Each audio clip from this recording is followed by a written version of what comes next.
கிறிஸ்துவுக்குள் மிகவும் பிரியமான சகோதர சகோதரிகளே, இயேசு கிறிஸ்துவின் நாமத்தினாலே உங்கள் யாவருக்கும் எனது அன்பின் நல்வாழ்த்துதலையும் வணக்கத்தையும் தெரிவித்துக் கொள்கிறேன்.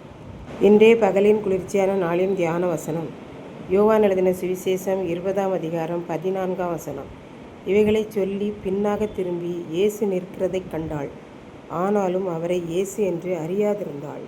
சீமோன் பேதுருவும் மற்ற சீசனும் இயேசுவை கல்லறையில் தேடினார்கள். ஆனாலும் இயேசு உயிர்த்தெழுந்திருப்பார் என்பதை அறியாதிருந்தார்கள்.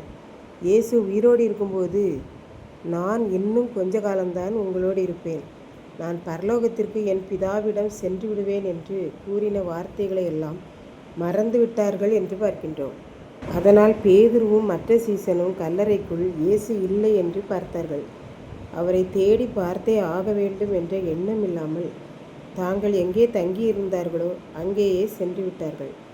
இப்படித்தான் நாமும் சில சமயங்களில் ஆண்டவரை தேடினாலும் முழுமையுமாக தேடாமல் அரைகுறையாக முழு மனதில்லாமல் தேடுவதினால் அவரை நாம் அறிந்து கொள்ள முடியவில்லை என்று நாம் கற்றுக்கொள்கிறோம். மரியாள் வந்தாள். இயேசுவை கல்லறையில் காணவில்லை என்றதும் வெளியே நின்று அழுது கொண்டிருந்தாள். அப்படி அழுது கொண்டே அவள் குனிந்து கல்லறைக்குள் பார்க்கிற போது இயேசுவின் உடல் வைத்த இடத்திலே தலைமாட்டில் ஒருவனும் கால் மாட்டில் ஒருவனுமாக 2 தேவதூதர்களை கண்டாள்.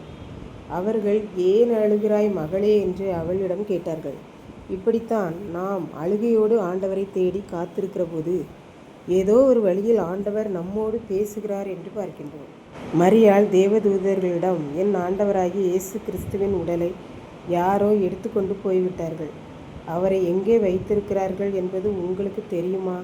தெரிந்தால் சொல்லுங்கள், நான் உடனே போய் அவரை எடுத்துக்கொள்ளுவேன் என்று அவள் சொல்லி முடிக்கவும் தேவதூதர்கள் மறுமொழி கொடுப்பதற்கு உள்ளாக இயேசு அவளின் பின்னால் நின்று கொண்டிருந்தார். அழுகையோடு கண்ணீரோடு மரியாள் ஆண்டவரை தேடினாலே ஒழிய தன் கண் முன்னால் நிற்கும் இயேசுவை அவள் இன்னார் என்று அறிய முடியாதவளாய் இருந்தாள். நாமும் பல வேளைகளில் நம் கண்ணீரை காண்கிற தேவன் நம் அருகில் இருக்கிறதை அறியாதவர்களாய்த்தான் இருக்கின்றோம். இப்படித்தான் ஒரு ராஜா தன்னுடைய நாட்டு மக்களை மாறுவேடத்தில் போய் பார்வையிடுவது வழக்கம். அப்படி பார்வையிடும்போது மக்கள் படுகிற பாடுகள், கஷ்டங்களை எல்லாம் நாம் உணர முடியும். அதற்கு ஏற்றவாறு நாம் நாட்டு மக்களை ஆள முடியும் என்பது அவருடைய கருத்து. அவருடைய கருத்து மக்களுக்கும் பிடித்திருந்தது. ராஜாவுக்கும் இந்த விஷயத்தில் அதிக ஆர்வத்தோடு அவர் இருந்தார். ஒரு நாள் ஒரு இல்லத்திற்கு செல்ல வேண்டும் என்று நினைத்து அந்த ஊருக்குள் சென்றார். அது இரவு நேரம். அதனால் தெருவாக சென்று சுற்றி பார்த்தார், பிச்சைக்காரன் போல. ஆகவே தெருவில் உள்ள மக்கள், ஊரில் உள்ள மக்கள் எல்லாரும் ஏதோ பிச்சைக்காரன் போகிறான் என்று நினைத்து கொண்டார்கள். அவரும் ஊரை சுற்றி பார்த்து அந்த மக்களின் பிரச்சனைகளை அறிந்து கொண்டு சென்றார். மறுநாள் தலைப்புச் செய்தியில், நேற்று இரவு இத்தனை மணிக்கு நம் நாட்டு ராஜா இந்த ஊரை சுற்றி பார்த்தார், மக்களுடைய நிலைமைகளை புரிந்து கொண்டார், மக்களுடைய தேவைகள் உடனடியாக நிறைவேற்றப்படும் என்கிற செய்தியை டிவியில் பார்த்ததும் மக்களுக்கெல்லாம் அதிர்ச்சியாகவும், நான் ராஜாவை பார்க்கவில்லையே என்ற கவலையும் இருந்தது. அவர்கள் சொன்னார்கள், நாங்கள் எவ்வளவு கண்ணீரோடும் கவலையோடும் ராஜா ஊருக்கு வரமாட்டாரா, எங்கள் தேவைகளை நிறைவு செய்ய மாட்டாரா என்று தேடினோம். கடைசியில் ராஜா வந்ததை அவர் இன்னார் என்று அறியாமல் போய்விட்டோமே என்று.